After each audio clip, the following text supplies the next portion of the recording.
Hey there guys, welcome back to the Weeb Lounge. Once again, I am Nick, and this is a question that I get asked a lot, whether it be on Discord or whether it be during the streams or whatever, especially from the folks playing Global, and that is, do I really want to rank up a character? Do I lose any stats?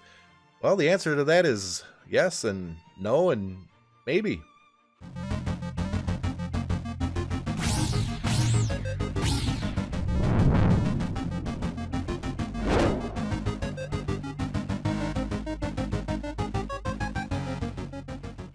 All right, now it does sound like an odd question if you think about it. It's like, well, I'm rank 7, and I'm debating whether or not to go to rank 8, which seems higher, which seems better, which seems like it should be more powerful, but some people don't.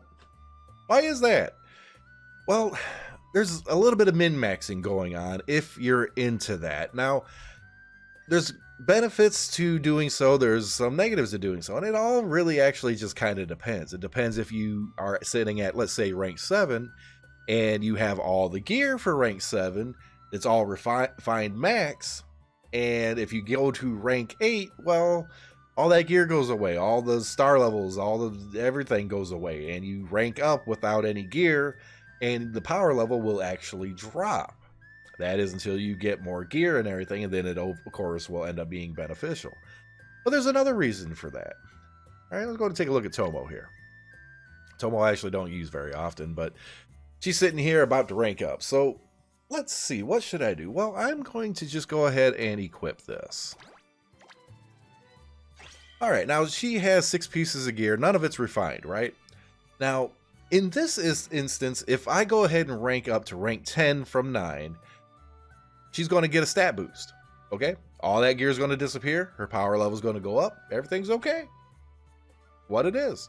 But if all of this gear, or most of it, was actually refined all up and everything, I would actually lose power. Okay, so that's kind of one of the reasons why you don't necessarily want to rank up right away. A lot of people, what they do, and what I've been doing anyways, is farming the gear that I know I'm going to need for her at the next rank, and then do it, apply the gear, refine your gold. But that's just kind of one little strategy to do it. There's a reason why some people don't, other than just simply gear. Let's take Nozomi for example, okay? No, it might not be the best example, and I might be off on this a little bit, but the example still holds. Let's say Nozomi's physical defense is 100, okay? And I'm just throwing numbers out, all right? This is just an example, because I'm pretty sure it's more than 100. Not sure. But let's say it's 100, and her magic defense is like 95, all right? And if you rank her up, for whatever reason, her physical defense more or less stays the same. Her magic defense goes up a little bit, and you could actually get better stats if you would just refine the equipment rather than go to the next rank. So it's a little bit of a benefit to rank up, but you can get more if you just sit back, right? So basically, you know, if you rank up Nozomi, she'd have 3 pieces of gear to rank up to max. Where if you sit at the previous rank, you got 6 pieces of gear to rank up, and it could just be better stats, or some of the stats might switch. It's a whole bunch of min-maxing crap that I just don't even want to look into. All right, plus there's also star level. Some people are like, oh, should I keep them at 3 stars, 4 stars, 5 stars? Should I try to push it or whatever? In the case of Princess Kokoro is the best example for me over on JP because it's really, really common.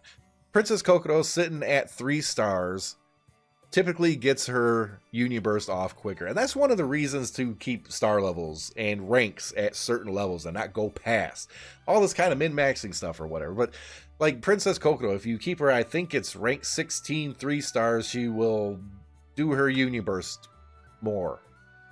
Which of course could be good, as long as it doesn't scale, you know, based on power level and everything. But that's one of the reasons why people are doing this. And, you know, they want to min-max and they want to be like hardcore with this stuff. And if you're one of those people who are trying to get like an extra 10 or 15 damage per hit or something out of your character, or like that half of a percent a little bit better during the clan battles or whatever, just a couple of more points, is just a couple more points, more power to you.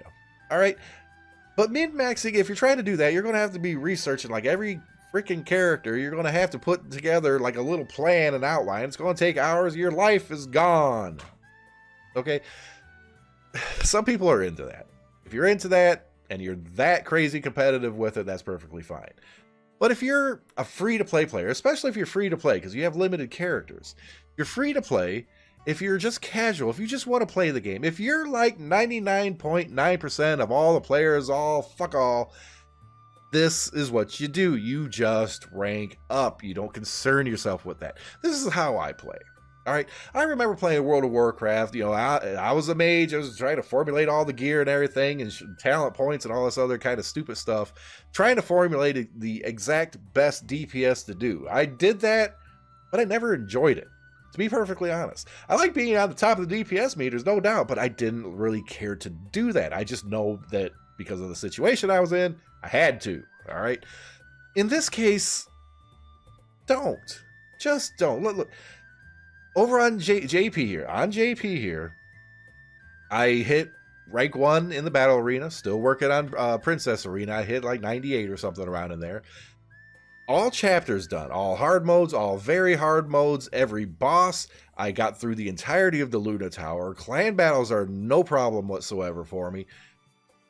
What am I worried about? Do I really want to try to min-max? To that degree, no. For most people, you're going to just sap away the fun. All right?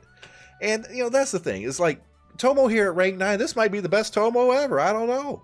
This could be absolute perfection for Tomo. You know what I end up doing? That. 10 is higher than 9. See, I go into it with a real simplistic mindset. I don't try to just crazy min-max and all this other stuff because I don't care to that degree. I love this game. I absolutely love this game. Okay? But when you start getting to that, it starts taking fun away from it. Just rank up your characters. Okay? Just do it. Clicking the button. You'll be fine. And remember, on global right now, like the max rank is 8. Okay? What's after 8? 9. Typically followed by 10. Potentially even 11. There could be a 12 somewhere down the line. You see what I'm getting at? Eventually, you're going to have to hit those ranks anyways. Okay, so if you're trying to sit there and min-max and everything, you're actually holding yourself back, and then when the progress bar hits, it's like, oh boy, and you got to go unless you've been pre-farming, and a lot of people don't pre-farm. Because you can't. A lot of things you can't pre-farm because, you know, they're not in the game yet. The new chapters, new gear, right? Oh, no. Okay. So take my advice, guys. Rank up your characters, and while you're at it, like, share, subscribe, hit that notification button for the videos. Just don't think about it that hard, that much. I mean, like I said, if you're hardcore, if you're into that, if you're into the min-maxing, if that's what gives you enjoyment, by all means, you do you. But for a vast majority of us out there, we are not going to worry about a couple of points of damage here and there. It's, in the grand scheme of things, not going to make much of a difference unless you're trying to keep that #1 clan spot, right? That, you know, clan rank, yeah, good luck with that. But yeah, enjoy the game is what I'm trying to say. That's the point of it. Enjoy the waifus, enjoy the princesses. We'll see you in the next video.